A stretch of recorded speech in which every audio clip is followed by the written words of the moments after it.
Welcome to icon politics. నేను హరిత. రేవంత్ రెడ్డి గారు కూడా ఈ ఢిల్లీ ఎన్నికల మీద కూడా స్పందించడం జరిగింది. అయితే ఆయన కూడా ఒకంత వ్యతిరేకత ఇక్కడ చూపించినట్టు మనకు తెలుస్తోంది. అయితే ఈ అంశం మీద మనతో పాటు మాట్లాడడానికి చలసన్ శ్రీనివాస్ గారు మనతో పాటు ఉన్నారు. ఆయన అడిగి మీతో విషయాలు తెలుసుకుందాం. సార్ నమస్తే.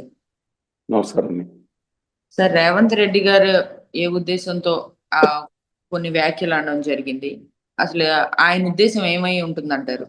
ఎందుకని అలా అన్నారంటారు? అందండి, కేంద్రం వివక్షపై అవ్వాలని పిలుపునిచ్చారు. అవునండి, నిజంగా ఆయన వచ్చిన తర్వాత మొదట మాట్లాడారు. తర్వాత మాత్రం గట్టిగా మనకెందుకు వచ్చిన కూడా ఆదాని గారితో అనుకున్నారేమో తెలియదు. ఆదాని గారు సరే వాళ్ళ పార్టీ అంటే అనుకున్నారని తెలియదు. కానీ ఇవాళ మాత్రం ఆయన మాట్లాడారు. నిజాలు నిర్భయంగా చెప్పారు. తెలంగాణకు అన్యాయం జరుగుతుందని మాట్లాడారు. సత్యం అండి. మతం పేరు చెప్పి, కులం పేరు చెప్పి విభేదాలు రెచ్చగొట్టేసి, విద్వేషాలు రెచ్చగొట్టి మొత్తం అభివృద్ధి మాత్రం గుజరాత్ తరలించుకెళ్ళిపోతుంది. ఎవరండి? ఇందాకే మాట్లాడుతున్నాం. తెలంగాణకి మొత్తం బడ్జెట్లో రికార్డు బడ్జెట్ అన్ని పేపర్లు రిపోర్ట్ చేసింది. మరి గౌరవనీయ జర్నలిస్టులు ఒక్కసారి కొంచెం దృష్టి పెడితే బాగుండేది. ఆయన ఎవరు అశ్విని వైష్ణవ్గా చెప్పారంటే 15 ఏళ్ల క్రితం బడ్జెట్తో పోల్చుకుంటే, లేకపోతే 20 ఏళ్ళతో 11 రెట్లు పెంచాం. ఎవరికి కావాలండి? ఆయన్ని చాలా అద్భుతంగా మాయా మంత్రం చేసినట్టు దుర్మార్గంగా ప్రజల్ని మతం మత్తులో రెచ్చగొట్టి వాళ్ళేదో మతానికి వాళ్ళే కాపలాదారు లేనట్టు. వాళ్ళెవరండి కాపలాదారు అవడానికి? గొప్ప హిందూ మతానికి వాళ్ళు ఒక వర్గం, ఒక పార్టీ, వీళ్ళు హెడ్ క్వార్టర్స్, వీళ్ళ పార్టీ కన్సర్న్ లో పనిచేయాలా? హిందూ మతం మాట్లాడితే మతం కోసం దానికి వెళ్ళిపోతున్నారు. కట్ట హిందూ అని పెట్టుకుంటున్నారు.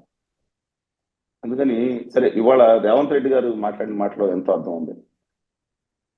తెలంగాణకి అసలు ఇవ్వకపోగా ఇచ్చినట్టు పాద పూజ చేసి దద్దరిదట్టి క్రాకర్స్ కాల్చుకుని నాకేమో అర్థం కావట్లేదు. తెలంగాణ కానీ ఏపీ కానీ మనం జరిగిన దాంట్లో అసలు బడ్జెట్లో రైల్వే బడ్జెట్ ఎంత న్యాయం జరిగిందని వాళ్ళందరికీ ప్రణాళిక పాద పూజ చేసి క్షీరాభిషేకాలు చేయటం, రైల్వే కానీ మిగతా దాంట్లో నాకు అర్థం కావట్లేదు. ఎందుకంటే తెలంగాణకు పెంచింది 5,337 కోట్లు. ఇప్పుడు వచ్చిందంటే 1 కోటి రూపాయలు పెంచారు క్రితం బడ్జెట్. గుజరాత్కి 8,400 కోట్లు, మహారాష్ట్రకి 7,800 కోట్లు పెంచారు. నాకు అర్థం కావట్లేదండి. ఆ 2 రాష్ట్రాలకు దాదాపు మీరు గమనిస్తే దాదాపు 41,000 కోట్ల రూపాయలు పైన ఇచ్చి, తెలంగాణకు 5,000 కోట్లు ఇచ్చి పెంచామంటారేంటి? గుజరాత్కి ఇది కాకుండా గత 3 సంవత్సరాల్లో అదనంగా బుల్లెట్ రైలు కోసం 57,000 కోట్లు పయనించుకున్నారు. తెలంగాణకి నిలువెల్లా, నేను చెప్తున్నానండి, నిలువెల్లా గాయాలు గత 10-11 సంవత్సరాల నుంచి కేంద్ర ప్రభుత్వం చేస్తుంది. ఏదో కేసీఆర్ గారు అన్నారుగా, ఇంతకుముందు అన్నది అదేంటండి? నాకు అర్థం కాదు. ఇవాళ మాత్రం ఎందుకు మాట్లాడట్లేదు? వాళ్ళు తెలంగాణకు బడ్జెట్లో రాడీలు గుండు సున్నా పక్కన పెడుతున్నారు. అసలు ఎంత దుర్మార్గంగా చేస్తున్నారు. నీటిపారుదల మిగులు జలాలు ఇతర రాష్ట్రాలకి, పై రాష్ట్రాల వాళ్ళు ఇబ్బంది పడేటట్టు ట్రిబ్యునల్ జడ్జిమెంట్ ఇస్తుంది. సవరించండి మహాప్రభు అంటే కాకుండా ఎందుకు అలాగే ముఖ్యంగా దక్షిణాది రాష్ట్రాలు నిజంగా చెప్తున్నాను, మొత్తం దక్షిణాది రాష్ట్రాల నుంచి 22 లక్షల కోట్ల రూపాయల నిధులు ఒక దాంట్లో తీసుకుంటే తరలిస్తే 6 లక్షల కోట్ల రూపాయలు తిరిగి తెలంగాణకి మొత్తం దక్షిణాదికి ఇవ్వటం జరిగిందని over period of time. Just over period of time. ఒక గుజరాత్, ఒక ఉత్తరప్రదేశ్కి వాళ్ళు ఇచ్చే నిధుల మీద 2 రెట్లు ఇవ్వటం, బీహార్కి ఇవ్వటం. ఇది ముఖ్యంగా దక్షిణాది రాష్ట్రాల నుంచి తీసుకెళ్ళి, అన్ని రాష్ట్రాల నుంచి తీసుకెళ్లే నిధుల్లో తిరిగి రివర్స్ వచ్చే దాంట్లో చూసుకుంటే తక్కువ. ఇంక్లూడింగ్ ఆంధ్రప్రదేశ్, కష్టాల్లో ఉన్న ఆంధ్రప్రదేశ్ కూడా రూపాయి తీసుకుంటే 46 పైసలు తిరిగి ఇచ్చాం అంటారు. 42% డివాల్యుయేషన్ తీసుకుంటే, సారీ 42% తిరిగి స్టేట్లకు ఇవ్వాల్సి వస్తే దానికి ఇవ్వకుండా 22%, పేరుకు మాత్రం 42% సెస్సులు వేసేయటం. ఎవరు పట్టించుకున్నారండి? రాష్ట్రాల అధికారులు ఒక్కొక్కటి నరుక్కుంటూ వచ్చేస్తున్నారు. ఇక దక్షిణాది రాష్ట్రాలకి వచ్చే ఈ అదానీ గారు అంటే అర్థంగా దాష్టికం చేశాను అని వాళ్ళని బ్యాచ్ అని వాళ్ళు చేసే కుట్ర సక్సెస్ అయితే పార్లమెంట్లో సీట్లు పెరిగినట్టు మళ్ళీ నయం వచ్చినట్టుంది. అంటే తెలంగాణకు 17 సీట్లు ఉంటే అది 20 పెంచినట్టు పెంచుతారు. ఉత్తరప్రదేశ్కి 80 సీట్లు ఉంటే 150 ఎంతో 200 చేసేసుకుంటారు. ఇంత దారుణం జరగబోతా ఉంది. అందువల్ల ఇప్పుడు స్పందించకపోతే చాలా ఇబ్బంది అండి. దక్షిణాదిని అసలు లెక్కే చేయరు.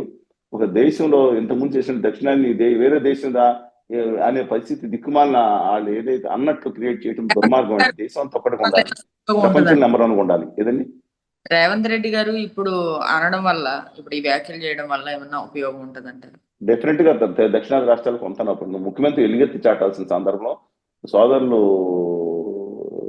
సోదర సమానులు రేవంత్ రెడ్డి గారు, లేకపోతే పెద్దలు సిద్ధరామయ్య గారు, లేకపోతే పెండ్రయ్య విజయన్ గారు, వీళ్ళందరూ గలవెత్తడం వల్ల ఉపయోగం ఉంటుందండి. తమ రాష్ట్రాల హక్కుల్ని ఆత్మగౌరవాన్ని కాపాడుకోలేక చేతకాయని చావ చచ్చిన సన్నాసుల్లాగా బానిసల్లాగా తమ హక్కును పెట్టేసి వీరభజన చేసే దౌర్భాగ్య పరిస్థితి ఈ రాష్ట్రాల్లో లేదండి. ఏకస్వామ్యంగా ఈ రాష్ట్రాల్లో లేదు. ఇంక్లూడింగ్ పాండిచ్చేరిలో బీజేపీ ఉన్నా సరే అది లేదు. తమిళనాడులో ఉన్న గవర్నీయులు స్టాలిన్ గారు కూడా ఈ పరిస్థితి కానీ, ఆ అపోజిషన్ ఏఐడిఎంకే వాళ్ళు కళ్ళు తెలుసుకున్నాయి వాళ్ళు కానీ ఇలాంటి దౌర్భాగ్య పరిస్థితి పాల్పడరండి. ఎప్పుడు నేను చెప్తున్నాను, చాలా బాధాకరం. పాలకులు వెళ్ళి దావోస్ వెళ్ళి తమ రాష్ట్రం నుంచి పోగొట్టం మానేసి గుజరాత్ ని బాగా చేయాలని పరితపిస్తూ జీవితం అంకితం చేసిన ఒక మోడీ గారిని పొగట్టడం వల్ల మొత్తం పెట్టుబడులన్నీ గుజరాత్కి వెళ్ళిపోయే పరిస్థితి అంటాం. అలా అక్కడ దావోస్కి వెళ్ళి మోడీ గారిని పొగట్టడం ఏంటండి? ఆ ఢిల్లీ వెళ్ళి అక్కడ చేయటం ఏంటండి? ఆంధ్రప్రదేశ్కి వెళ్ళి చేయటం ఏంటండి? అధికార ప్రతిపక్షాలు ముఖ్యమైన వాళ్ళంతా ఇలా పరిస్థితి చేస్తే అత్యంత బాధాకరం. దమ్ముగా రేవంత్ రెడ్డి గారు ఈ విషయంలో మాట్లాడారు. డెఫినెట్ గా ఆయన అభినందించాలి. తెలంగాణ ప్రాంతంలో పోరాటతత్వం ఏపీలో ఉన్నట్టు ఉంది కానీ ఈ నాయకుల వల్ల పాడైపోయింది.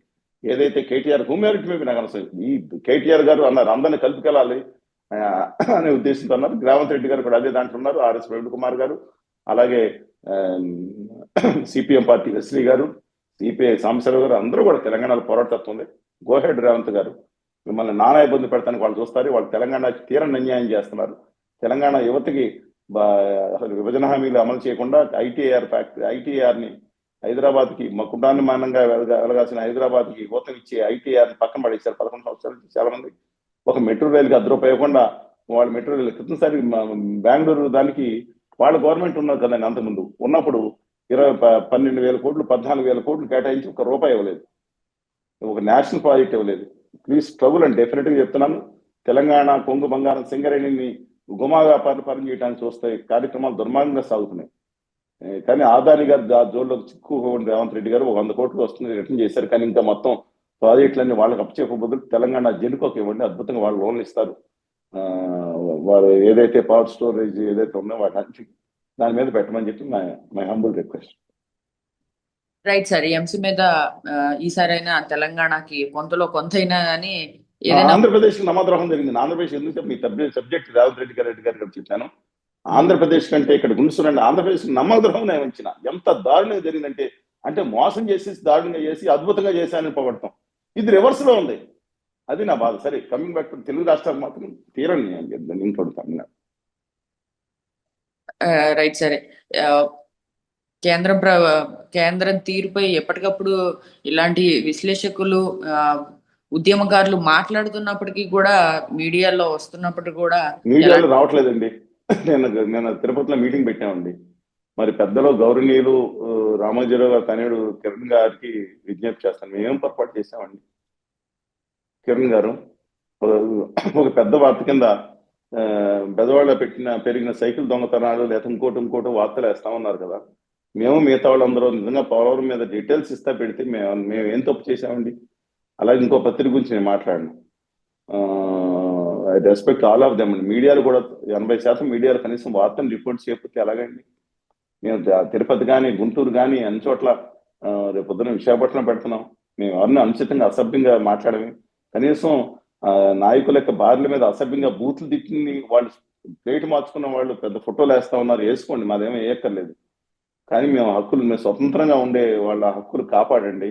ద లెగసీ 1975లో రామోజీరావు గారు పెట్టిన లెగసీ మీద డెఫినెట్ గా ముందుకు తీసుకెళ్ళండి. ఆ రోజు ఏం పెట్టారు ఆయన మనం అందువల్ల దయచేసి మై హంబుల్ రిక్వెస్ట్. ఎందుకంటే నేను ఎవరిని వ్యతిరేకించిన ఎవరిని తప్పుగా మాట్లాడను. కానీ ఎవరి గురించి ఎందుకు ప్రాధాన్యత ఇస్తారో దయచేసి ఆలోచించుకోమని చెప్పుకోతున్నాను. రైట్ సార్, ఈ అంశం మీద స్పందించినందుకు తిరిగి మరొక అంశంతో మళ్ళీ కలుగుతాం సార్.